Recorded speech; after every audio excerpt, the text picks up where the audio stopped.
Mesdames et messieurs, bonsoir et merci d'être avec nous pour cette nouvelle édition du Jeudi Santé qui se fait en virtuel. Eh bien, la province de Liège, comme à son habitude, se préoccupe de la santé de ses citoyens et donc propose des thématiques de conférences lors des jeudis santé. Ce soir, il sera question de stress. Nous allons voir avec notre conférencière comment gérer cet état de stress, comment l'aborder, quelles sont les différentes raisons qui amènent le stress, et vous allez le voir qu'il y a des pratiques qui permettent de gérer cet état. Nous le verrons donc, ce côté pratique, nous le verrons en fin de conférence. Je souhaite également vous rappeler qu'il est tout à fait possible de poser vos questions durant ce live et en commentaire de ce lien. Je donne la parole à Madame Martine Hennuy. Bonjour. Bonsoir. Bonsoir. Vous êtes clinicienne psychologue et donc vous allez aborder avec nous cette thématique du stress. Est-ce que vous savez nous donner un peu la structure de la conférence de ce soir ? Voilà, je vais d'abord vous proposer un petit temps de centrage pour avoir un petit sas par rapport à vos activités de la journée. Puis je ferai une petite introduction. Et puis bien sûr, on va définir c'est quoi le stress. Parce que souvent on le ressent à partir des manifestations du stress. On va voir un petit peu d'où il vient, quelles sont ses sources, quelles sont ses origines. Ensuite, on verra un petit peu comment l'identifier, quelles sont les différentes portes d'entrée pour l'identifier à l'intérieur de nous. On va aborder également le rôle de notre cerveau dans le stress, avec toute l'approche des neurosciences maintenant qui nous apporte des éléments assez novateurs. Et puis, bien sûr, ce que vous vous demandez tous, c'est comment gérer son stress. Et donc, on abordera quelques outils vous permettant de mieux gérer le stress au quotidien.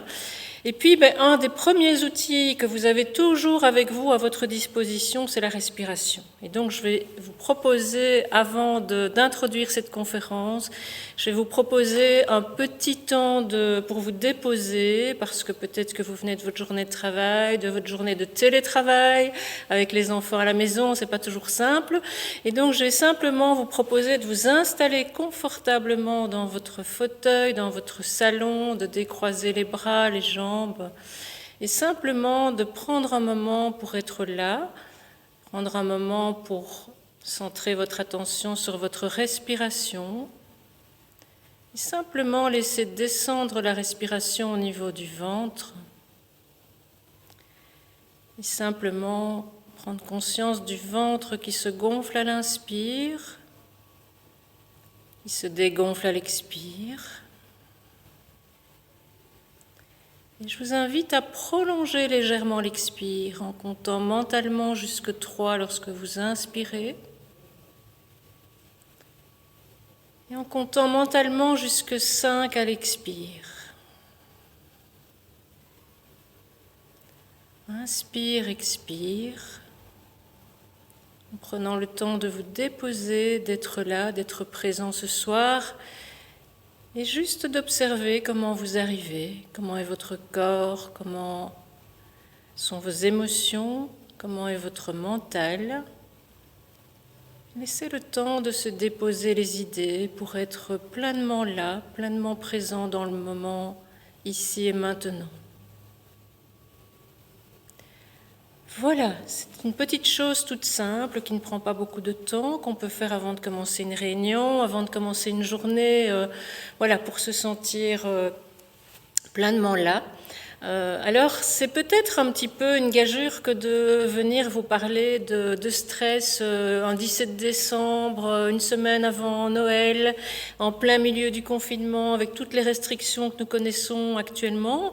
Et pourtant, c'est une période où on est soumis à toute une série de stress, on est soumis à une adaptation permanente, voire à une suradaptation.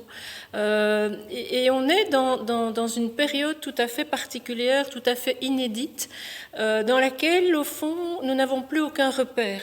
Et tous les repères du quotidien qui rythmaient un petit peu nos vies sont en train, tout à coup, de s'écrouler avec cette crise du Covid, sans qu'on n'ait plus non plus de moyens de ressourcement à l'extérieur, puisque notre champ de liberté se réduit de plus en plus.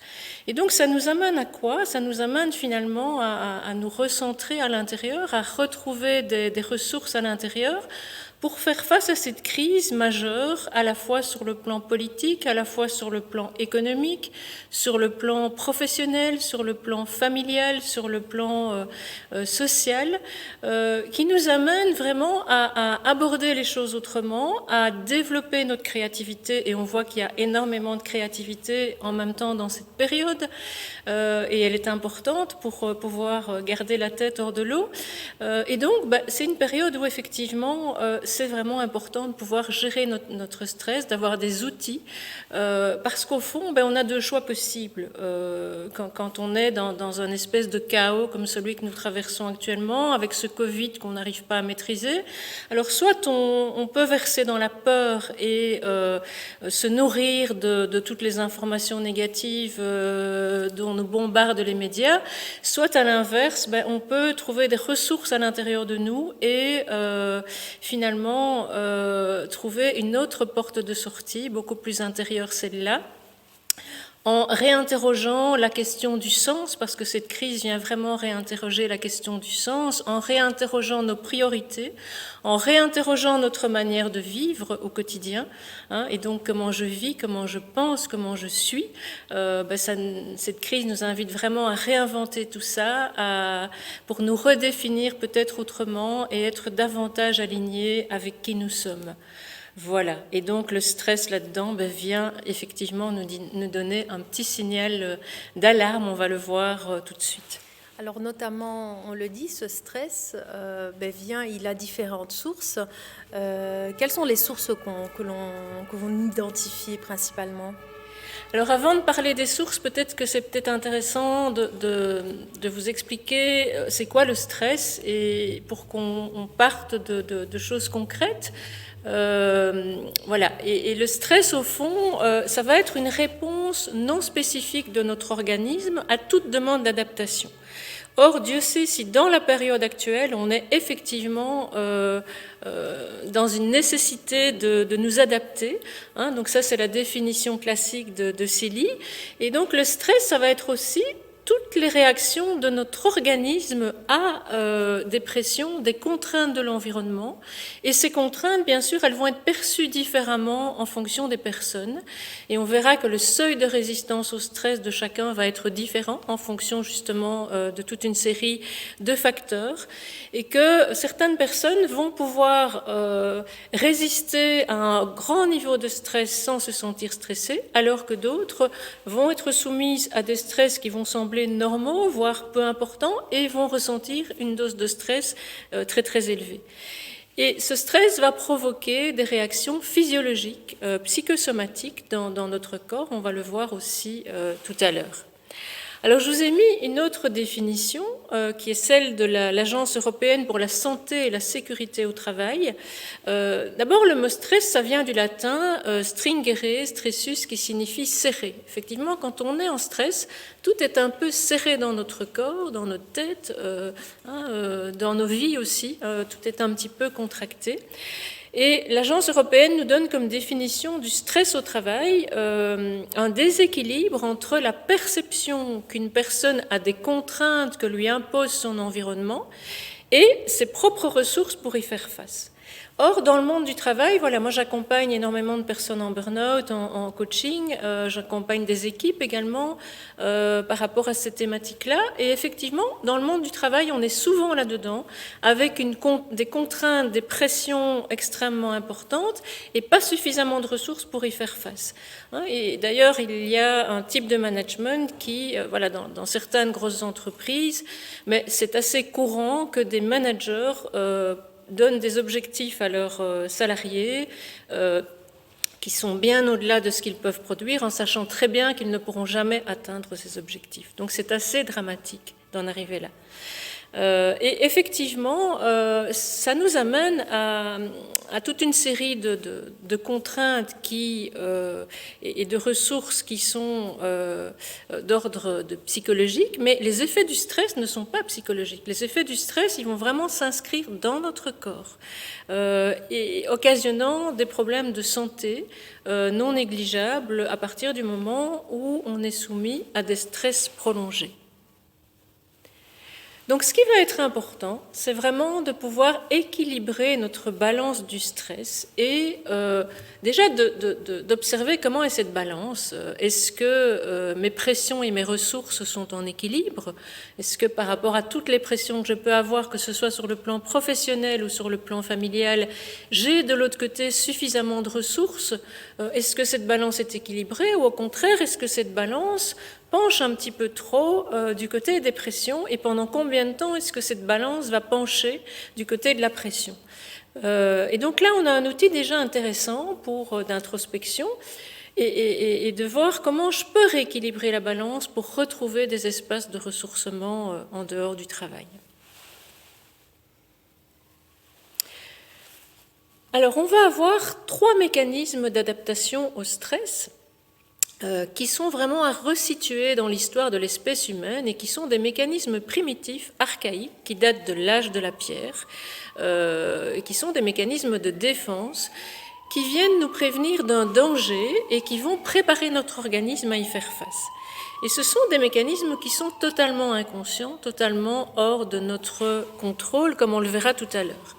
Alors le premier mécanisme, ça va être la fuite. Alors si vous observez un animal dans la nature, qui se trouve face à un gros lion en face de lui ou face à un gros prédateur qui ne va pas pouvoir affronter, la première réaction, ça va être de fuir. Et ce qui va être présent comme émotion dans la fuite, ça va être la peur. Et là aussi, notre cerveau va envoyer toute une série de signaux et va préparer notre corps à détaler face à ce gros lion. Et donc, on va avoir une augmentation du rythme cardiaque, une augmentation de la respiration, une dilatation des vaisseaux, une dilatation des pupilles, de manière à avoir un champ de vision plus élargi pour examiner les dangers, de façon à préparer notre corps à s'enfuir. Si maintenant l'animal n'a pas la possibilité de s'enfuir face à son prédateur, qu'est-ce qu'il va faire? Il va être obligé de combattre et d'affronter le danger extérieur. Et tout comme l'homme préhistorique, l'homme des cavernes, devait soit s'encourir quand il était face à un danger vital, soit combattre. Et donc, qu'est-ce qui se passe dans le combat? Dans le combat, on va solliciter notre agressivité, notre colère, et donc notre organisme va d'abord ralentir le rythme cardiaque, ralentir la respiration pour amener l'énergie dans les bras, dans les jambes, pour se préparer à agresser, à attaquer. On va focaliser le regard dans les yeux de l'adversaire et on va avoir une libération d'adrénaline qui va venir décupler notre force physique. Si maintenant l'animal, face à son prédateur, ne parvient ni à fuir ni à combattre, qu'est-ce qu'il va faire? Il va faire le mort. Il va jouer l'inhibition et il va essayer de passer le plus inaperçu possible. Et là, au niveau physiologique, on va avoir un mécanisme inverse qui va être un ralentissement du rythme cardiaque, de la respiration, une diminution de la température pour surtout ne pas être repéré. Et donc, l'humain, il fait un petit peu la même chose, mais quand on est dans un mécanisme d'inhibition, on va être dans du retrait, on va être dans de la dépression. Et au fond, notre humain d'aujourd'hui, qui n'est plus à l'âge de la pierre, qui n'est plus à l'âge des cavernes, qu'est-ce qu'il fait? Il réagit de manière instinctive, comme l'animal qui est face à son prédateur ou comme l'homme des cavernes qui était face à un danger vital. Alors que la plupart du temps, nous ne sommes pas face à des dangers de vie et de mort, on est simplement face à des contrariétés. Voilà, si on est dans un embouteillage, c'est pas très gai, mais notre vie, a priori, n'est pas en danger. Donc, c'est comme si notre cerveau reptilien remettait en marche tous ces mécanismes d'alerte pour nous prévenir d'un danger. Donc le stress, ça va être vraiment une réaction normale à des stimulations. On va avoir des effets physiologiques. On peut avoir un bon stress ou un mauvais stress. Le stress, il est aussi nécessaire, il n'est pas que négatif. on va avoir, par exemple, pour venir vous donner cette conférence, je suis obligée d'avoir une dose minimale de stress pour pouvoir préparer cette conférence, pour essayer que ce soit intéressant, etc. Si j'arrive les mains dans les poches trop détendues, peut-être que je ne vais pas mettre l'énergie nécessaire pour animer cette soirée. Et puis à l'inverse, si je suis complètement submergée par mon stress, ça va me tétaniser et je vais perdre mes moyens. Et vous avez tous connu ça, le trou noir lors d'un examen. On a bien étudié et puis on est tellement en stress que notre cerveau bug. On va avoir un surstress ou un sous-stress. Donc là aussi, ce qui va être important, je vais aller un petit peu plus loin, voilà. Ce qui va être important, c'est de pouvoir de nouveau trouver la voie du juste milieu. Sur ce schéma, vous voyez que lorsque on nous demande très peu de performance, lorsqu'on a très peu de stimulation, on ne va pas être très stressé, mais on peut quand même vivre un stress par ennui, c'est ce qu'on appellera le bore-out. Et puis, il y a des moments dans la vie professionnelle ou familiale ou personnelle où on va devoir faire un petit peu plus d'efforts, on va nous en demander un petit peu plus, on va nous mettre face à des défis un petit peu plus importants, on va sortir un petit peu de notre zone de confort, jusqu'à ce qu'on arrive à un niveau de performance optimal.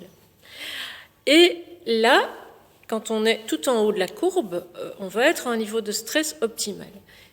Le danger, c'est de rester longtemps au-dessus de la courbe. En principe, on a un niveau de stress et puis notre stress va diminuer et on va redescendre dans la courbe et de nouveau revenir à un état normal. Puis on aura peut-être un autre moment où on va être très stressé, où on va refaire cette courbe. Donc jusque-là, ça va. Ce qui est très dangereux, c'est quand on reste à flux tendu pendant une longue période en haut de la courbe. Et là, on risque vraiment de développer un burn-out lorsqu'on est soumis pendant plus de 6 mois à une situation de stress intense. Voilà, je reviens aux sources. Alors justement, on parlait de burn-out il y a quelques instants. Ça, c'est une cause qui peut être liée à la vie du travail, mais au-delà également. Donc, comme on va le voir, il y a différentes sources qui créent ce stress. Et comme vous le disiez, il y a du stress positif comme le stress négatif. Voilà. Et donc, effectivement, ce qui est important de comprendre parmi ces sources, ce que vous voyez sur le schéma ici, c'est vraiment les comprendre d'une manière systémique et de se dire que toutes ces sources vont être en interaction entre elles et vont avoir un impact. On a d'une part des sources sociétales, donc qui concernent la société dans son ensemble.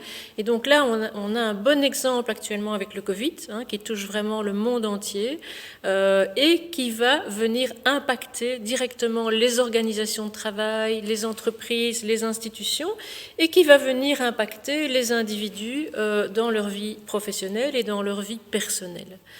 On a ensuite les causes organisationnelles qui concernent l'organisation du travail. Alors parmi celles-ci, une des principales causes qui va mettre en stress et épuiser les personnes, c'est la surcharge de travail, le fait de ne pas avoir suffisamment de moyens pour réaliser son travail, c'est le manque d'effectifs, c'est le manque de reconnaissance de son supérieur, ce sont des managements parfois inadéquats, ce sont des conflits qui ne sont pas réglés avec les collègues, etc., etc.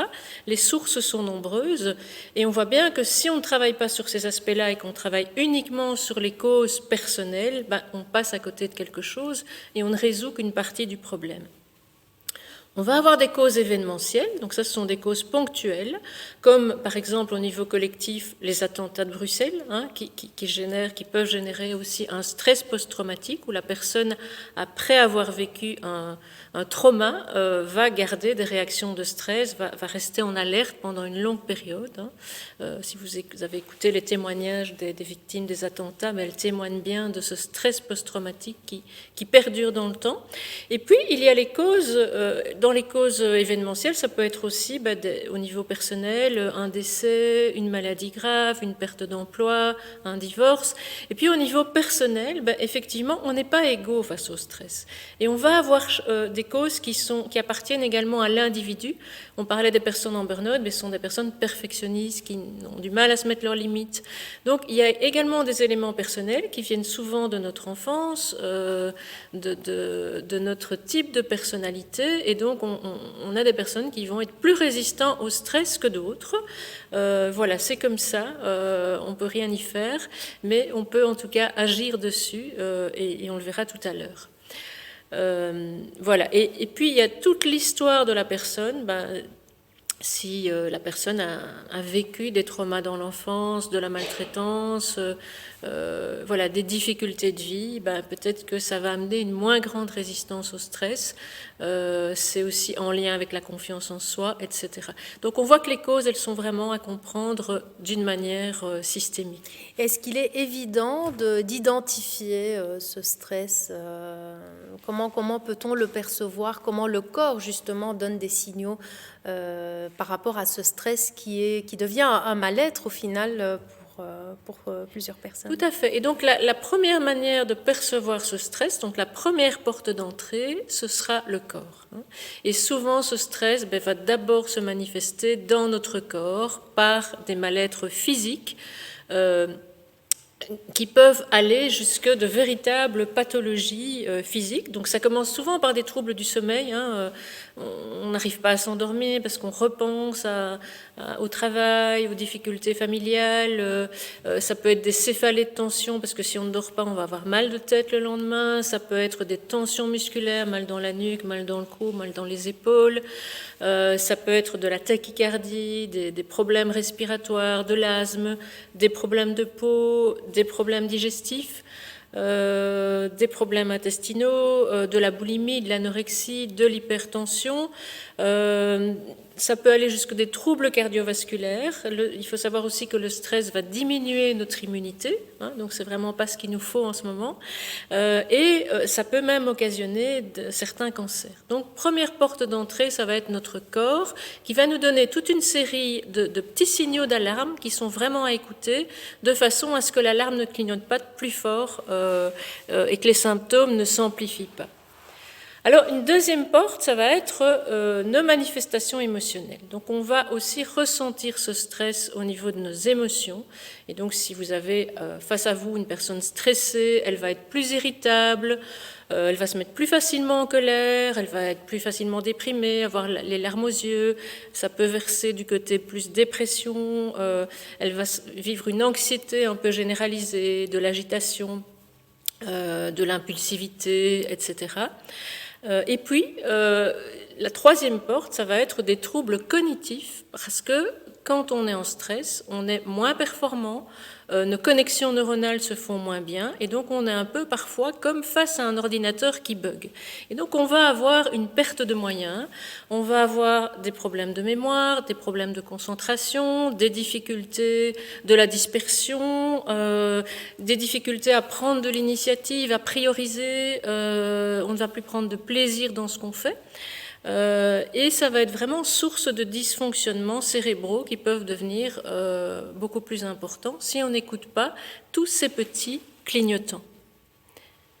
Alors, vous avez ici ces portes d'entrée pour identifier le stress. Alors, ces portes d'entrée, on peut les utiliser au niveau diagnostic pour ressentir ce stress, ressentir sa gravité et écouter ces petits clignotants. Mais on peut aussi les utiliser pour remédier au stress et pour apprendre à mieux le gérer. Donc, on a le corps. Qu'est-ce que je ressens dans mon corps et vraiment se mettre à l'écoute de notre corps, parce qu'il y a des gens qui ne ressentent plus leur corps quand ils sont allés trop loin.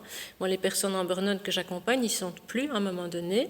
Comment je me sens au niveau de mes émotions et qu'est-ce que mes émotions viennent me dire de mon mal-être, quelles sont mes croyances, qu'est-ce qui tourne en boucle dans ma tête, qu'est-ce que je crois, ce que j'imagine, à quoi je pense, quelles sont mes formes pensées, et puis quel comportement j'ai quand je suis en stress.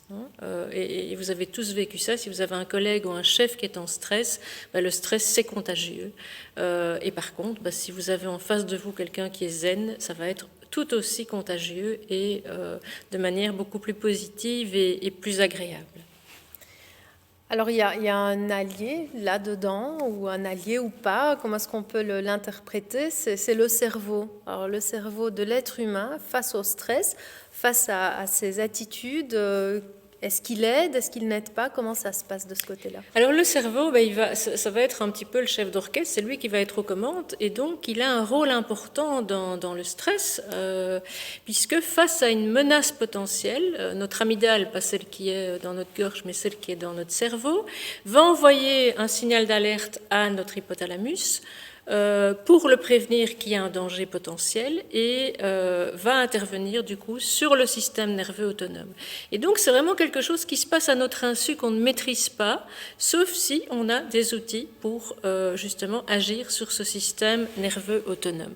Alors notre système nerveux, il va comprendre deux parties, et on peut comparer ça à une voiture. Donc quand vous apprenez à conduire, il y a une pédale d'accélérateur, une pédale de frein.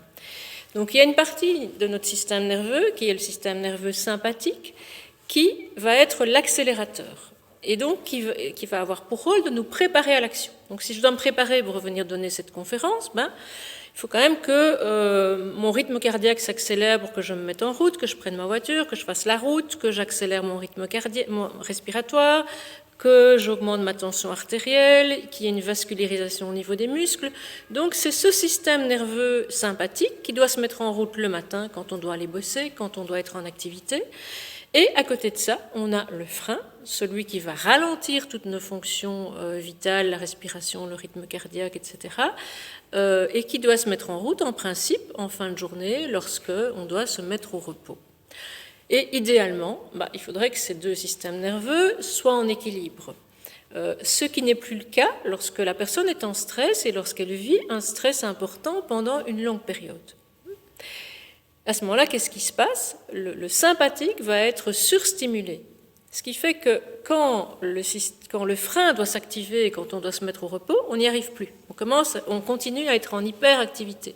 C'est ce qui se passe chez la personne en burn-out. Elle va, avant de craquer, elle va être en hyperactivité tout le temps, elle n'arrivera plus à débrancher.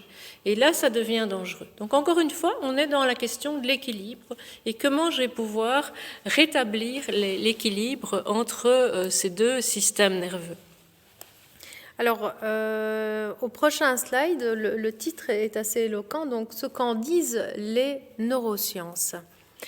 Voilà, donc les neurosciences nous apportent un éclairage quand même assez intéressant ces dernières années par rapport au stress, parce que je vous ai dit tout à l'heure qu'il y avait des causes externes, que la définition de CELI, elle vous dit que c'est lié à des pressions extérieures, etc. Mais les neurosciences, elles nous disent, mais au fond, peut-être que le stress, il n'est pas si extérieur que ça, mais que le stress, peut-être qu'il est d'origine interne. Et à ce moment-là, il serait plus en lien avec nos pensées, avec nos croyances. Et s'il est d'origine interne, la bonne nouvelle, c'est qu'on peut agir dessus. Et au fond, s'il exprimait un conflit interne, et s'il venait nous dire qu'au fond, on n'utilise pas suffisamment toutes les parties de notre cerveau, et notamment la partie la plus intelligente de notre cerveau, qui est le préfrontal, qui est juste derrière notre front. Et si au fond, on était juste le propriétaire, le locataire du stress, mais que le stress, c'était pas nous. C'est juste un état qui est passager, comme les nuages qui passent dans le ciel, mais au fond, on peut tout à fait s'en débarrasser et choisir de vivre un autre état.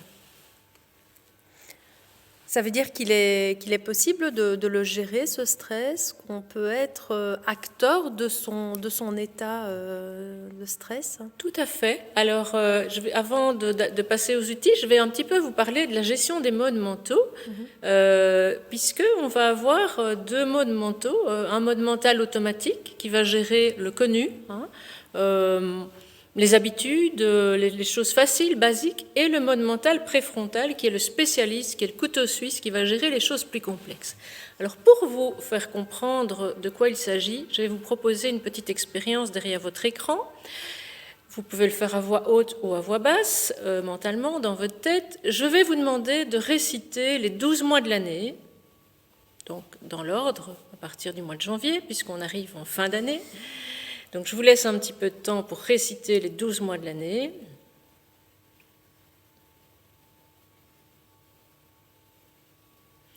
Voilà, je suppose qu'il n'y a pas eu de souci pour aucun d'entre vous. C'est quelque chose qui est automatique, qui est connu, que vous avez l'habitude de faire. Donc en principe, il ne devrait pas y avoir trop de problèmes, sauf si vous êtes très fatigué. Maintenant, je vais vous demander de réciter les 12 mois de l'année en les mettant par ordre alphabétique. Et je vais vous laisser un petit peu de temps pour faire ça. En commençant par le mot qui commence par A, et puis vous les classez par ordre alphabétique. Vous essayez de le faire sans écrire, dans votre tête, et soit à voix haute, soit à voix basse.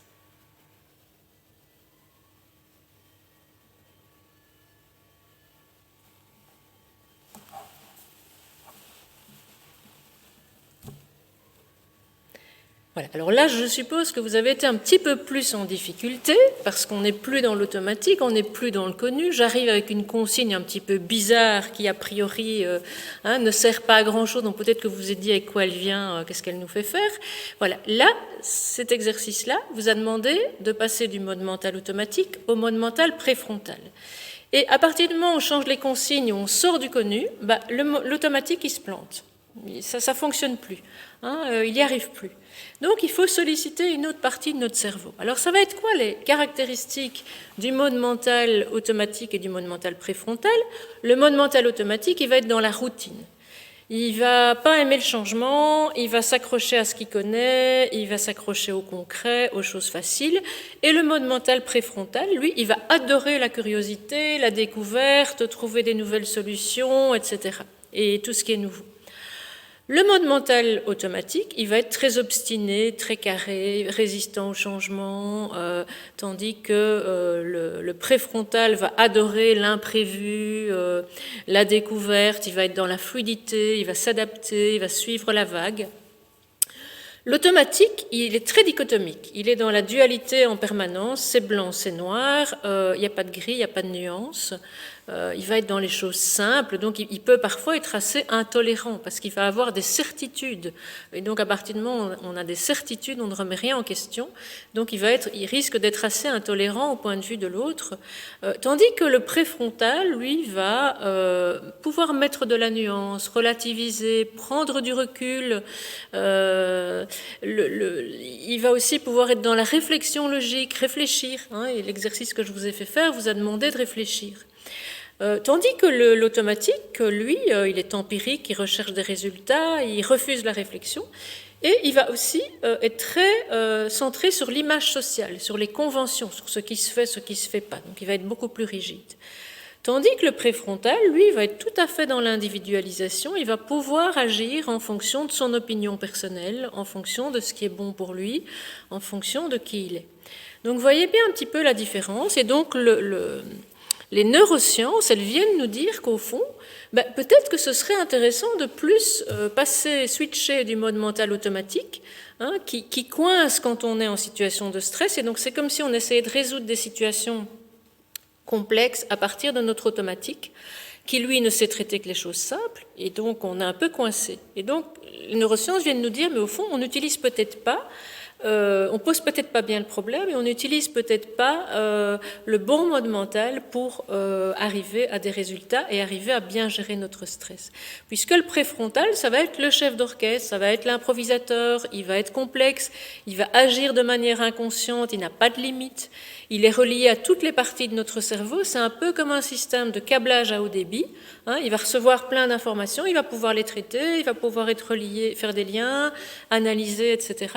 Et il représente 1/5 de notre masse cérébrale et il englobe notamment le mode automatique. Alors pourquoi maintenant est-ce que c'est intéressant justement de basculer vers ce mode préfrontal?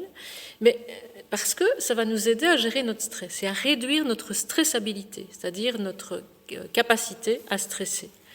Ça va améliorer notre savoir-être. On a remarqué que dans les cas de lobotomie, quand il y avait une atteinte cérébrale au niveau du préfrontal, ce sont toutes nos capacités d'adaptation sociale qui sont touchées. Et donc la personne ne va plus pouvoir avoir un comportement qui va être socialisé, adapté aux personnes qu'elle a en face d'elle. Et puis ça va permettre de réduire la souffrance, parce que qu'est-ce qui fait qu'on souffre? Et là on est très proche des philosophies bouddhistes et de la méditation, c'est le fait de résister à la douleur, de résister au changement, de résister à ce sur quoi on n'a pas prise. Et ça nous maintient dans la souffrance. Et donc, à partir du moment où on peut lâcher, prendre du recul, réfléchir, analyser, voir les choses autrement, sortir du cadre, on va trouver d'autres solutions, on va développer d'autres états d'être, et donc ça va nous permettre de réduire la souffrance.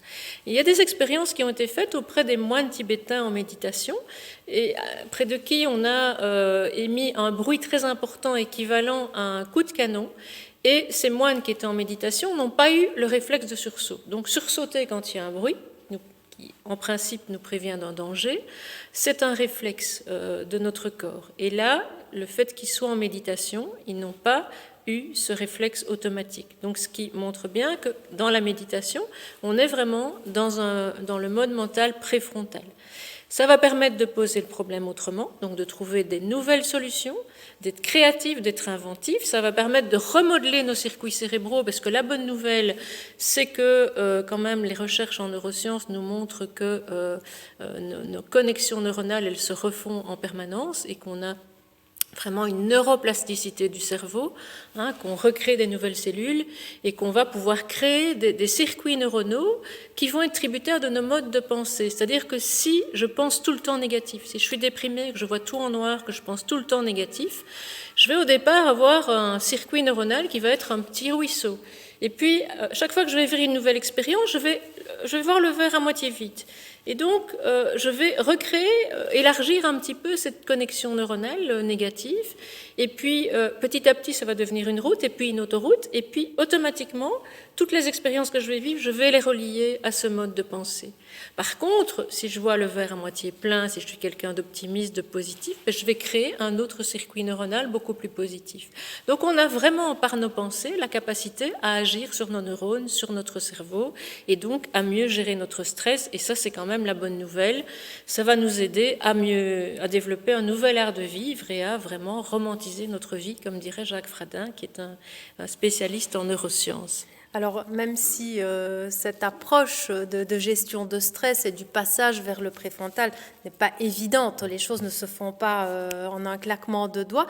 Par contre, il y a des méthodes qui sont connues. Beaucoup d'entre nous avons déjà entendu parler de ces méthodes-là pour notamment gérer ce stress. Et là, on va aborder ces aspects-là dans la suite de cette conférence. Voilà, donc effectivement, ce que vous attendez probablement tous, c'est qu'est-ce que je fais finalement de mon stress au quotidien et comment je le gère. Alors, il s'agira, pour gérer son stress, de maintenir ou de rétablir une bonne hygiène de vie. Une bonne hygiène de vie, ça passe par le sommeil. Je ne vais pas m'étendre là-dessus puisque vous avez déjà eu une conférence très intéressante il y a 1 mois sur ce sujet-là. Ça passe aussi par notre nutrition. Alors, notre alimentation, elle est super importante pour aussi gérer notre stress. Et là, il y a toute une approche assez intéressante, et je reprendrai des éléments qui m'a été transmis par une collègue avec qui je travaille au niveau de l'IPBO, qui est Marie-Claude Dubois, qui travaille en nutrition raisonnée. Et cette approche, elle nous montre que finalement, notre biologie, elle n'est pas faite pour vivre des stress permanents comme ça. On n'est pas programmé pour ça. Et donc, si c'est le cas, ça va bugger. Donc, cette approche alimentaire, elle nous invite à respecter nos rythmes et à respecter la chronobiologie, c'est-à-dire d'avoir une alimentation qui va agir sur nos neurotransmetteurs en consommant certains aliments le matin qui vont activer la dopamine et certains aliments le soir qui vont activer la sérotonine. Et donc, là aussi, ça va permettre de rééquilibrer, ça va être une porte d'entrée. Une autre porte d'entrée, c'est l'activité physique qui va nous permettre d'évacuer notre stress. Ensuite, il y a les nourritures affectives. Bon, c'est un petit peu plus difficile d'être en relation actuellement, voilà, mais quand même de maintenir des liens, ça va être important pour décompresser. De pouvoir maintenir un bon équilibre vie privée, vie professionnelle, et c'est un petit peu plus compliqué en étant en télétravail, quand on passe de son bureau à son salon ou qu'on travaille sur la table de la salle à manger avec les enfants derrière. Et puis, il y a des outils qui vont nous aider, que ce soit en termes de gestion du temps, il y a des outils de méditation, de relaxation, que ce soit la pleine conscience, la sophrologie, la cohérence cardiaque, donc le yoga. Donc il y a toute une série d'outils qui existent et qui vont nous aider à pouvoir activer notre système nerveux parasympathique et activer le système de repos, et rétablir notre équilibre, notre balance. Et puis, bien sûr, avoir une bonne communication, avoir des outils de gestion de conflits, ça va nous aider également. Pouvoir nourrir des valeurs de solidarité, de soutien, apprendre un savoir-faire, développer nos compétences. Dans le travail, si on a des compétences, si on est à l'aise dans ce qu'on fait, ça va être beaucoup moins stressant, bien sûr.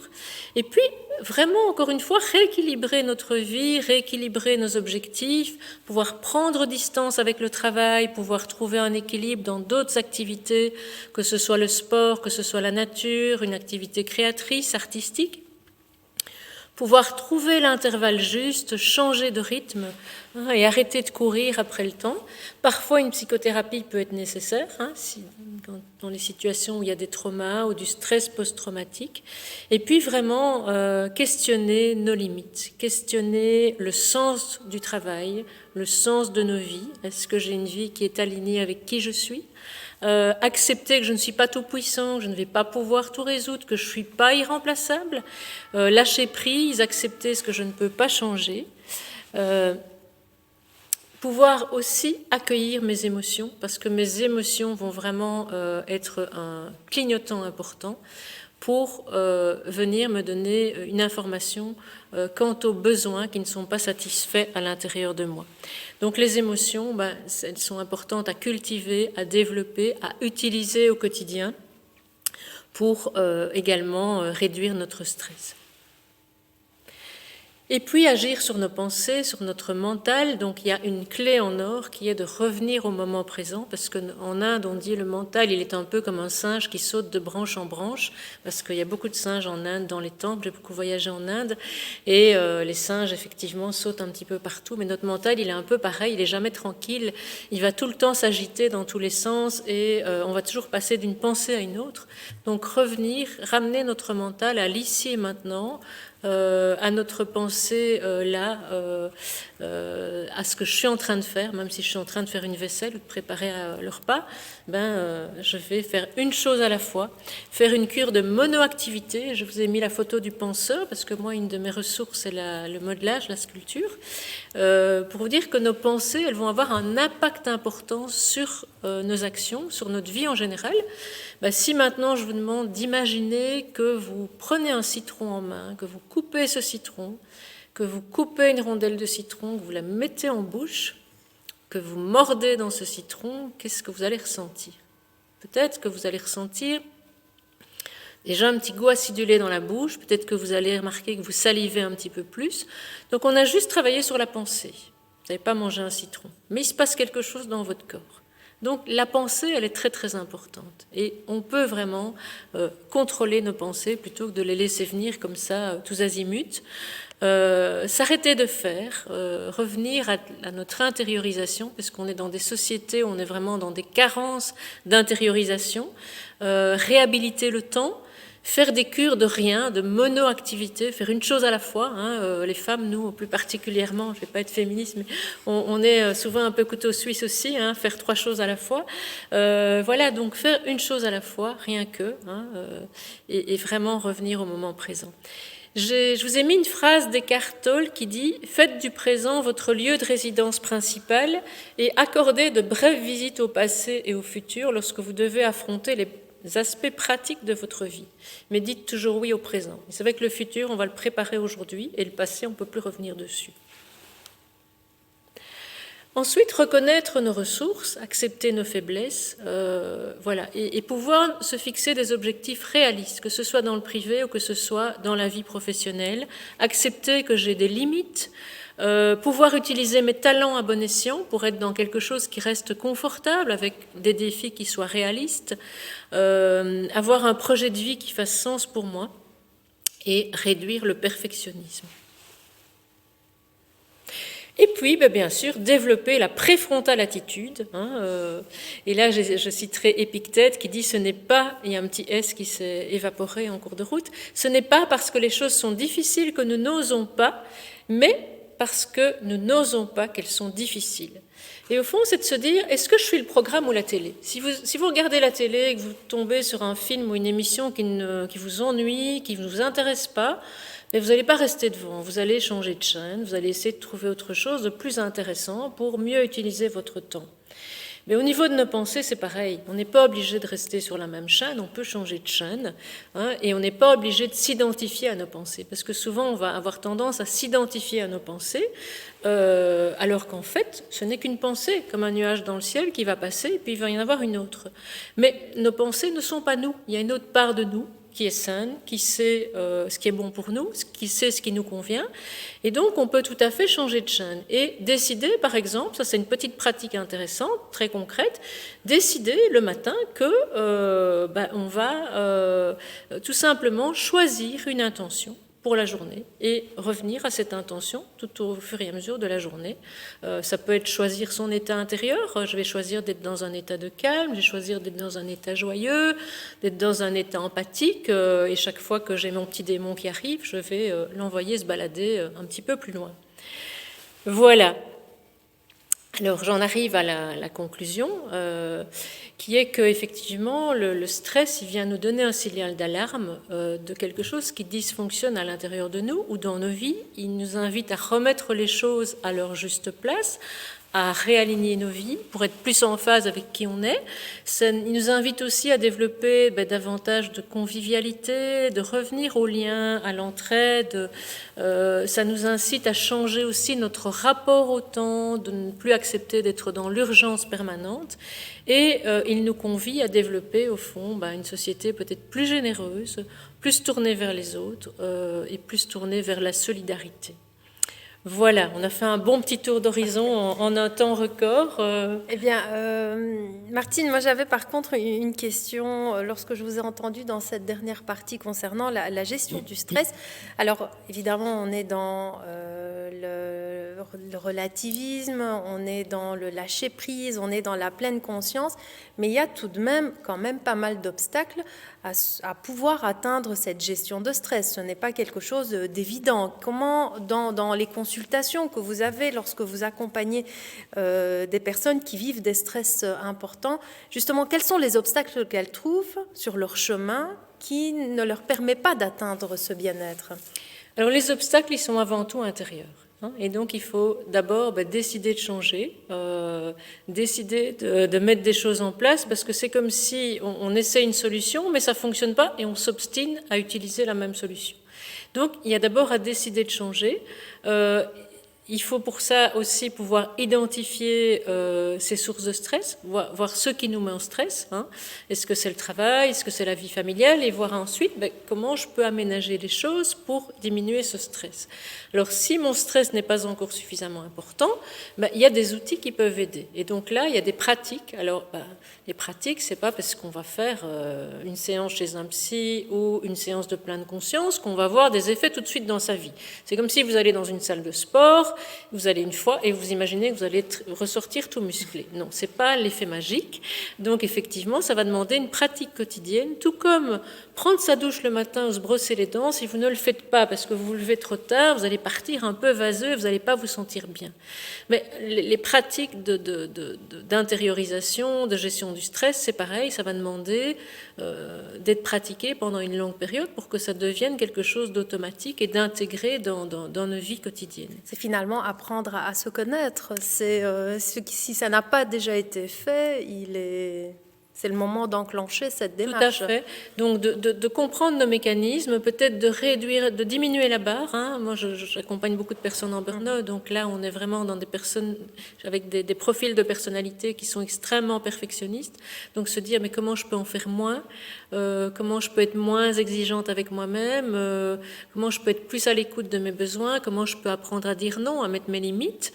Voilà, parce que là aussi, à partir du moment où on s'écoute, on va pouvoir dire non. Mais si je dis oui à tout, à un moment donné, je vais être saturée et je ne vais plus m'en sortir. Donc il y a vraiment tout un travail sur soi. Si le stress est trop important et qu'on est vraiment dans des situations de burn-out, il faut pouvoir aussi se faire accompagner. Voilà. Donc on propose d'ailleurs un accompagnement sur Bruxelles et sur Namur en coaching et des groupes d'accompagnement pour personnes en burn-out. Donc vous pouvez trouver les coordonnées sur notre site. Alors, il y a 3 mots qui sont régulièrement utilisés. Parfois, il y a des mots qui se ressemblent. Les gens les confondent lorsqu'on parle de stress, lorsqu'on parle d'anxiété, lorsqu'on parle d'angoisse. Est-ce que ces 3 mots disent la même chose ou est-ce qu'il est important également de différencier ces 3 états de ressenti? Alors, l'anxiété et l'angoisse vont être des composantes du stress, mais peuvent exister aussi dans d'autres circonstances. Donc, l'anxiété, c'est vraiment plus un ressenti, c'est un état un peu diffus qui est différent de la peur, parce que la peur, elle va être associée à un objet particulier, tandis que l'anxiété, c'est vraiment quelque chose de diffus. Maintenant, si l'anxiété devient trop importante, on peut vivre des angoisses, voire chez certaines personnes des attaques de panique, donc des personnes qui n'osent plus sortir de chez elles. Je pense qu'il y avait une question qui était en lien avec ça. Et donc là, on est plus dans une pathologie de type trouble anxieux qui doit être traité. Ça peut être un traitement médicamenteux, mais aussi un traitement psychothérapeutique. Tous les outils de détente, de relaxation, de sophrologie peuvent aider également face à ça. Et donc l'angoisse, c'est vraiment un état aussi diffus qui peut survenir dans différentes pathologies, dont les troubles anxieux, dont les troubles obsessionnels. Voilà. Et donc, ce qui est important, c'est de pouvoir identifier la cause. Et à partir de ce moment-là, on va pouvoir agir dessus et y apporter quelque chose d'approprié. Mais donc, ça fait partie d'un état de stress.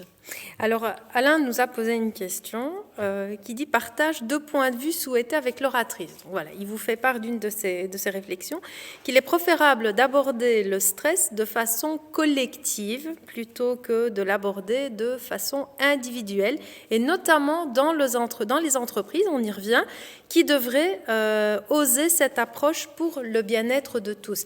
Est-ce qu'on sent encore que dans des entreprises, cette approche de la gestion du stress, de la prise en compte du stress des employés n'est pas encore intégrée dans le processus quotidien de fonctionnement des entreprises?